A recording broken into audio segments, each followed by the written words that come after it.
for you.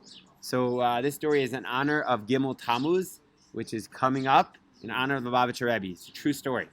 So, but the names have been changed for the privacy of the individuals to protect them. So there's a guy named Leib. And Leib it's not his real name, but it's a true story. Leib grew up as an orphan boy. He was sent into an orphanage. His mother couldn't take care of him. She was from. She asked the orphanage in America to make sure he got kosher food and, was able to keep Jewish laws. But unfortunately, they saw that she wasn't really watching over him, and they did not treat him properly. And they even had him working on Shabbat. This boy was 12 years old, and he knew, even though he had no Jewish education, that it's not right that Jews should not be working on Shabbat. And so he asked advice, and he decided to write a letter to the Lubavitcher Rebbe, to the Friediger Rebbe, the Rebbe before the previous current Rebbe. And he wrote a letter, and he said, basically, I'm really sad in this orphanage. They're making me work on Shabbat, and I don't know what to do.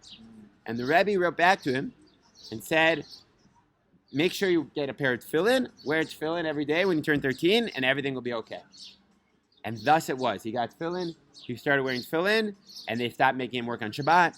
He left the orphanage, and he got a job outside of the orphanage.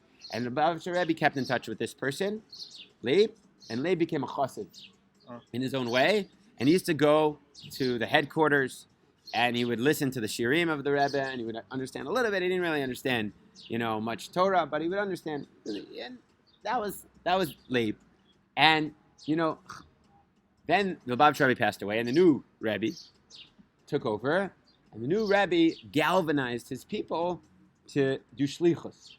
Shluchim, young couples all over the world, starting in the early 70s, are going to start bringing Torah to the universe. And this Leib wasn't going to do that. He wasn't learning enough to do that. But he also wanted to contribute to have a shlichus. And one day, Hashem sent him an idea. He was going to take 3 little pamphlets of the Lubavitcher Rebbe, very deep Torah, is very, very deep, and he's going to put them in the New York Public Library.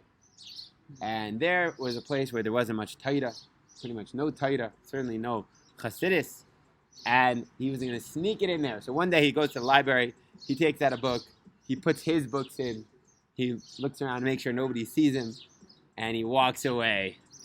Ha ha ha. And he went back to his house. And he continued his life, and he made Aliyah, and he moved to Bnei Brak, and he was a janitor there, living a good life as a good, sweet, simple Jew.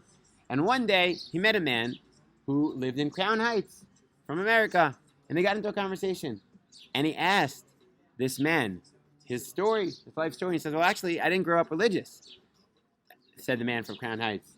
So he said, really? So how did you take on Jewish observance? And he said, well, one day I was sitting in the New York Library, and I was thinking to myself, what's my purpose in life? And I took out a book, and it was the Lubavitcher Rebbe, and I was so inspired by these teachings that I started learning about Judaism, and here I am, a religious Jew. Was that the book Leib put in there? And it was the book that Leib put in there. No way. And Leib was crying because he was able to see with his own eyes what a shlichus he was able to accomplish.